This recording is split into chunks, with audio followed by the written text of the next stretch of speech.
Hey everyone, and welcome to the latest episode of the Sick and Sickening podcast. Today, I have the amazing Josh Merritt, who is a writer, disability activist, and all-round badass. Hey Josh, thanks for being here today. Lovely to see you. You too. Hey Roxy, thank you so much for having me. 2022, babe. Can you let everyone know just a little bit about you and how amazing you are?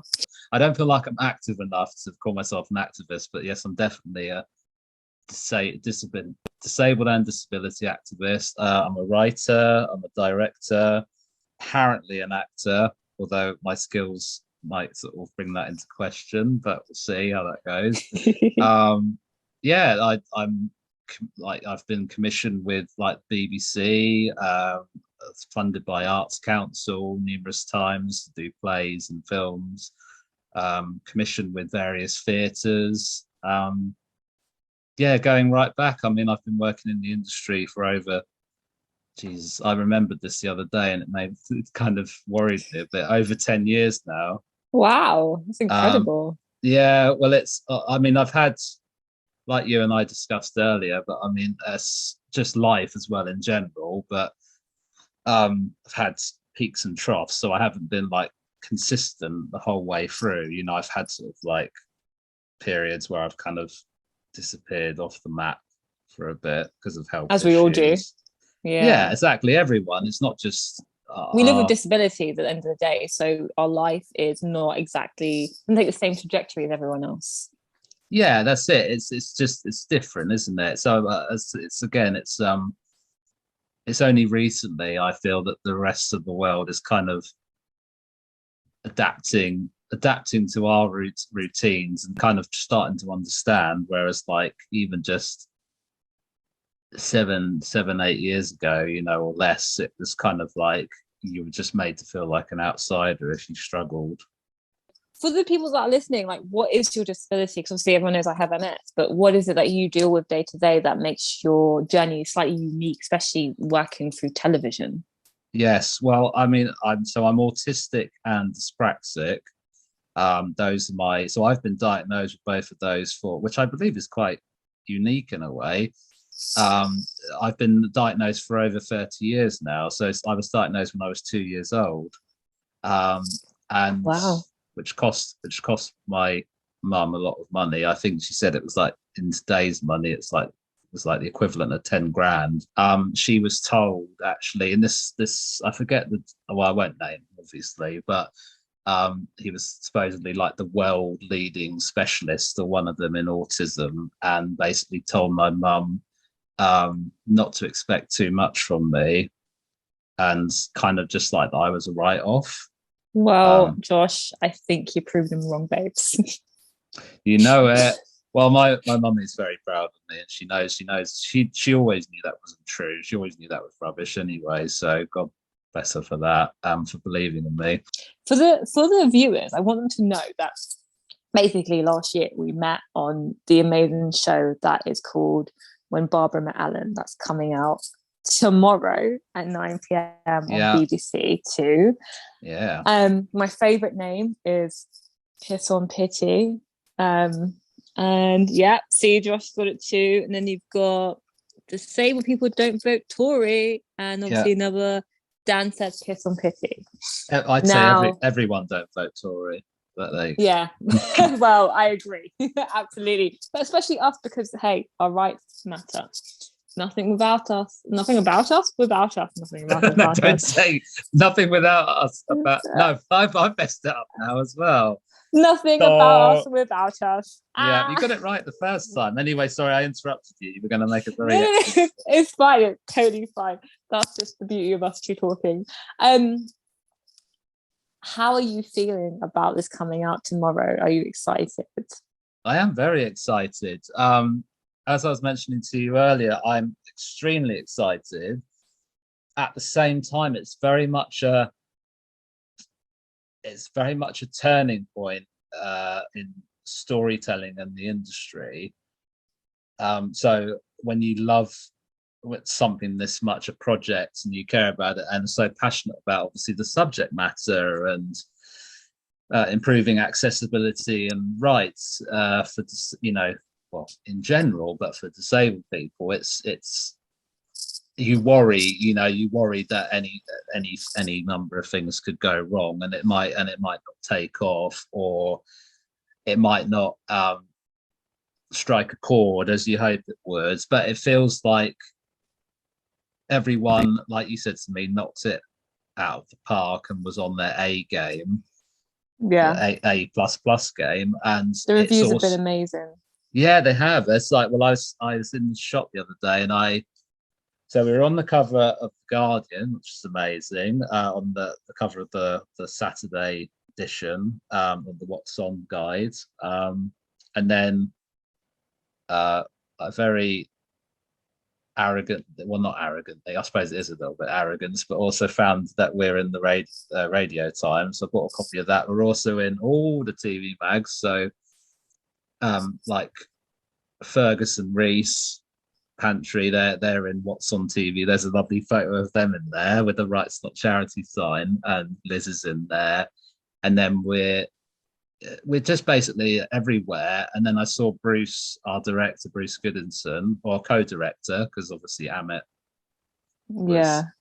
is amazing. And Bruce, we're in the Independent. I think we're the Critics' Choice of the week, and then all the TV mags, we're Best of the Week and Top Pick of the Week and Critics' Choice, and like getting 5-star reviews. And then they've got a big write-up in The Guardian where the journalist was saying, like, it's amazing and it's going to change everything. You need to watch it. Like, and yeah, it's very exciting to be part of it, and I feel, as I said to you earlier, I feel much like you do. I'm sure I feel extremely lucky to be here and to have been there, to have been involved. It's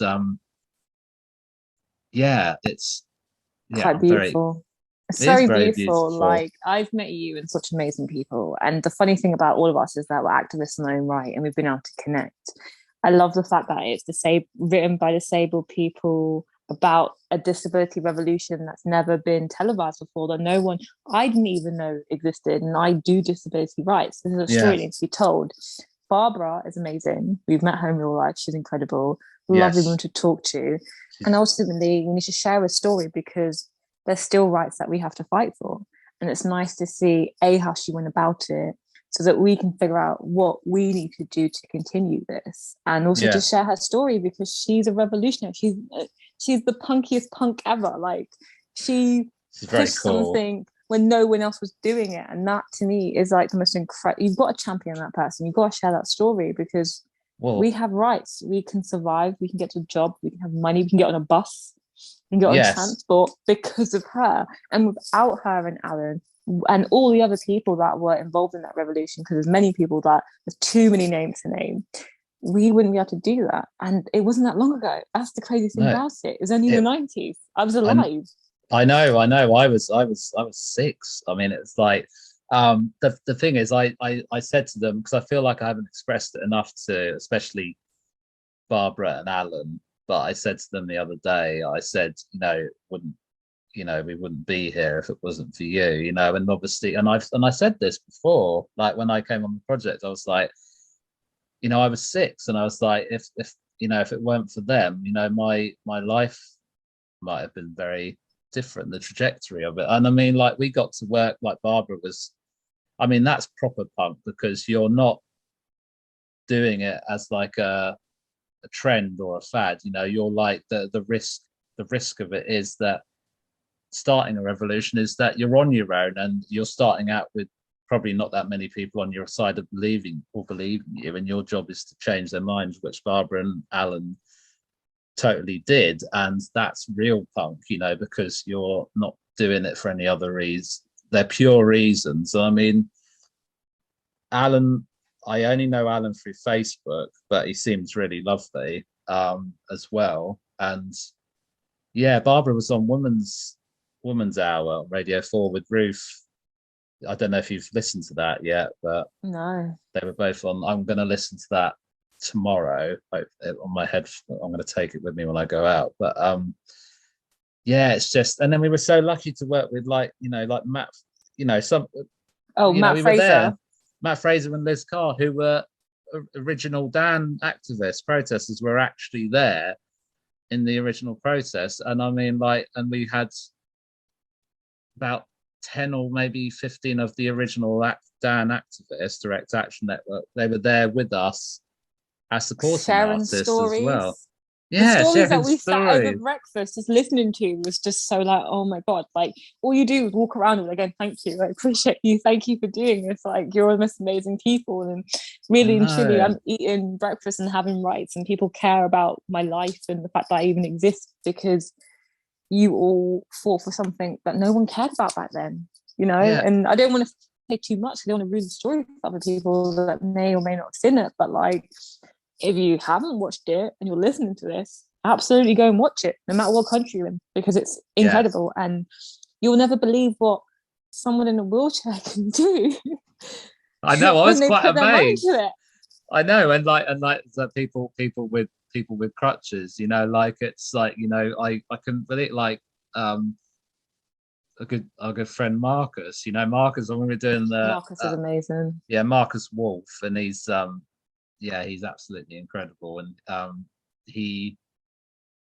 when we were doing the telethon, still fights to this day, right? Marcus still is an activist to this moment, like still fighting for our rights to this day. Marcus is. I mean, I've met up with Marcus a few times recently because he actually lives in the same town as me now. He lives there, so we've been meeting up for coffees like sort of every week.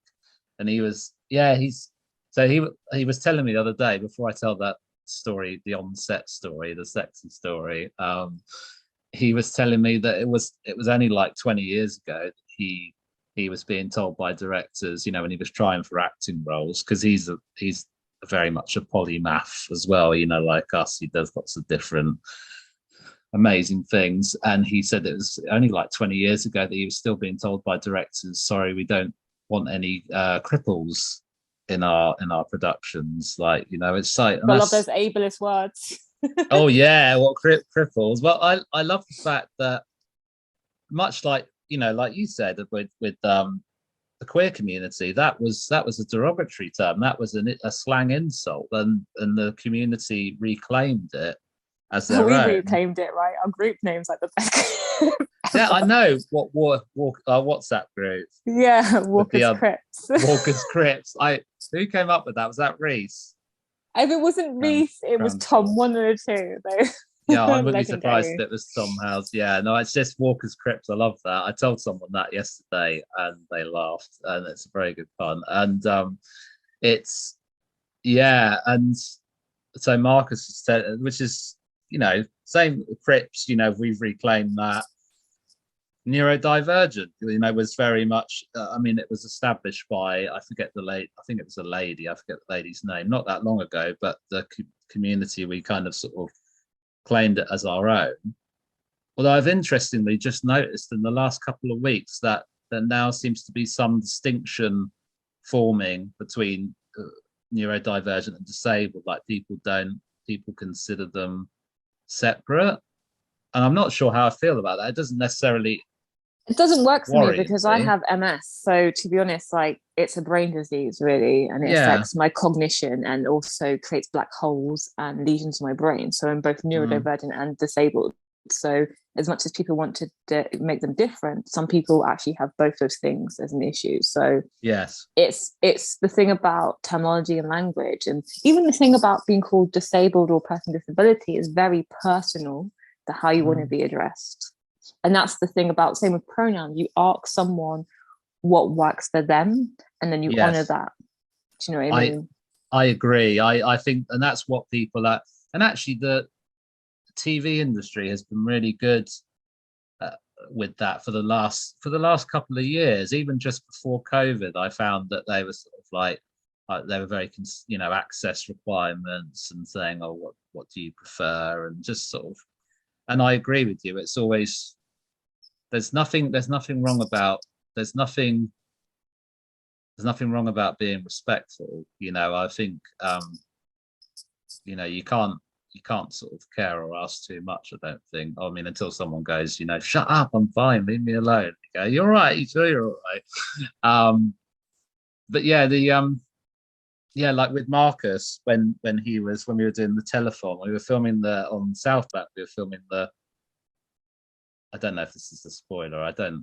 Is it a spoiler? Spoiler alert, just in case you're listening. Yeah. The next 3-4 minutes may feel like a spoiler to you, but I'm pretty sure it isn't, because the story is so diverse and there's so many levels. There's things we don't even know that we'll have to wait to watch tomorrow, which I'm so excited about. I know, me too. I'm like, there's like it's an hour and it's a 70-minute film, and yeah, we haven't even we've seen the trailer, but we don't know how it's going to play or how it's very interesting. I noticed that I didn't know that they were going to be doing maybe that was the directorial decision between Bruce and Amit, but the breaking the fourth wall. I don't know if you noticed that in the trailer, but when Ruth, not Arthur, interestingly, I don't think, but Ruth talks as Barbara, talks to the audience and breaks the fourth wall. So I'll be interested to see how that works. But yeah, the telephone process, when that was it Granada, or was it one of the you're talking about the ITV one that we did? Yeah, that was there. ITN back in the day? I think it's maybe ITN, but the studios were like, because I think it's Granada, because they were. But anyway, it's the telephone, which is obviously what our T-shirts are about, block telephone, because it was a very sort of patronizing thing, and it was Marcus was just like charging along, we were all charging along, but he walks with, and he saved all his energy reserves up, and he's faster than me. He was like there before I even realized, like a sort of horse out past the post. It's like he was in it. He felt the moment. But I think we all did, saying words, screaming, shouting, pointing. You'd never seen something disabled people move so quickly ever. I know, because they're angry. That's it. Anger fuels you. Yeah, well, it was passion to tell the story and deliver it as, I don't want to say convincingly as we could, because it's all real for us. That's that brings lived experience into it. But it was just that, like you said, it was that big ball of concentrated group energy, group energy, and it just mob mob mentality. Well, there was a little bit of that going on, because we were like proper fighting with the popo at times. Not the actual popo. Yeah, the popo. I love the popo. I do have great respect for the popo. I was talking to two lovely police officers yesterday, actually, and it's just there was one point actually on set, and I don't know if I think we talked about this. I don't know if you had, I think maybe you or someone had a similar incident, but we were out on the street sometimes, and filming with police officer extras, and most of them were actors, and I got the call the night before, and one or two of them I think one or two were actually off-duty police officers, which brought, again, real lived experience to it.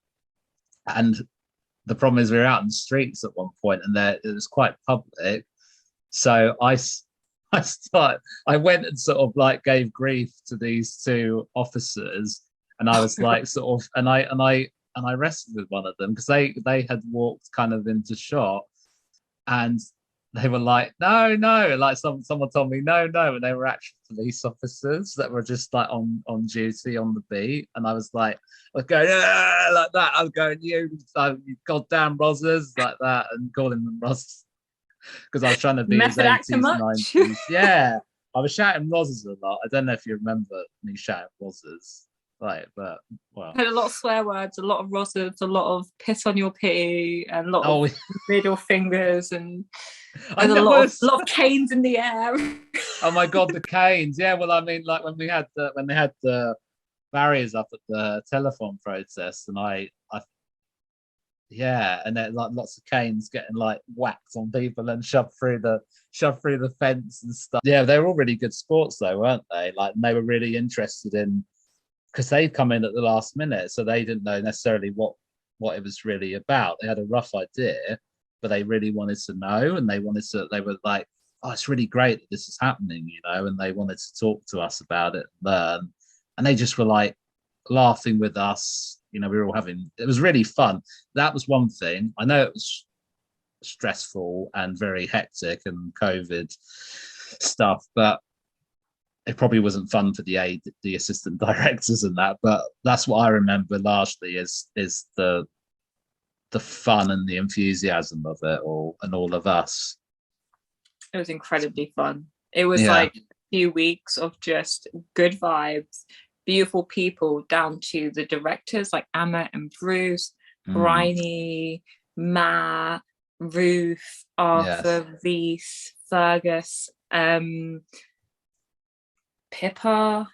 There's so many people that I can't remember the names. Meeting Amy, meeting you, all these people that believed and felt so connected to this. Like for you and me, it was our first ever like essay job, and it just felt like the right place to be, and it was beautiful. And we spent 3 weeks of just talking to each other, having such great conversations in between shots. The most amazing people, linking up, sharing our own stories about activism, and it was just, it was gorgeous actually. Like I've never been on a lot of sets, but obviously I have been on other sets, other things, but not in that kind of capacity.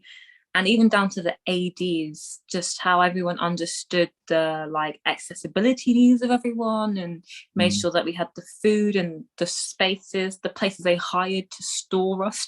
We sound like, you know what I mean, where to house us in between shots. Put us in a room and lock us. Was so accessible. Like the lifts in, especially when we was in like central London, the lifts that allowed like Reese to just transition effortlessly into the situations that we need to be in the rooms. It was just so well thought out and so well prepared. I kind of appreciate that, but it also shows there's no excuse not to.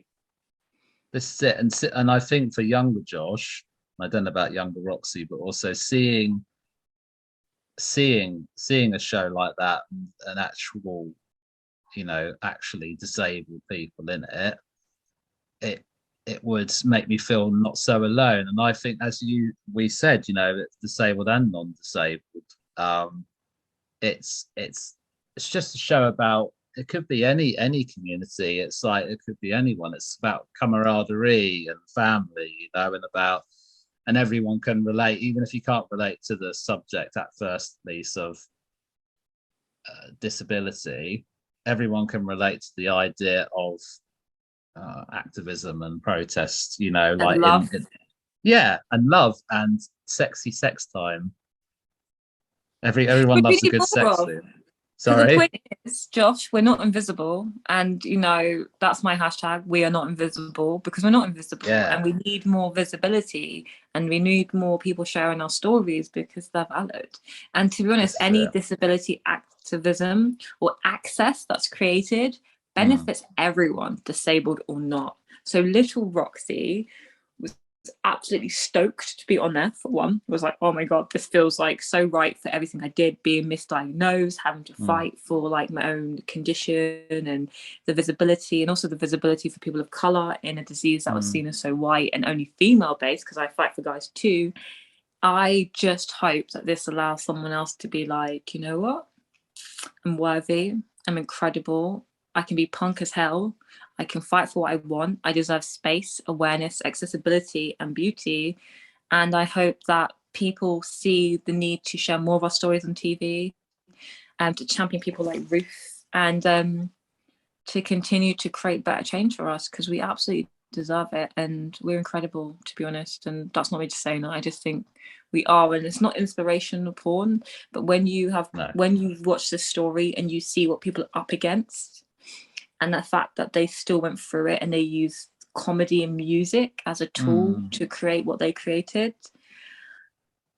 you will also think, wow. And that's where I'll leave that. So, and do let us know what you think below, if you've watched it, and how it's made you feel as a disabled or non-disabled person, including care or otherwise, and whether you want to see more stuff like this, because, you know, people like Josh are writers, I do my disability activism, and I don't know, I appreciate it. And I'm so glad that I got to meet you and everyone else as well. Like you said a minute ago about people having these conversations. It's, you know, thank you so much for, you know, you're an incredible advocate, you know, and you speak out, and I see it on social media all the time. I know I'm not on Insta, but, you know, I'm on Twitter, and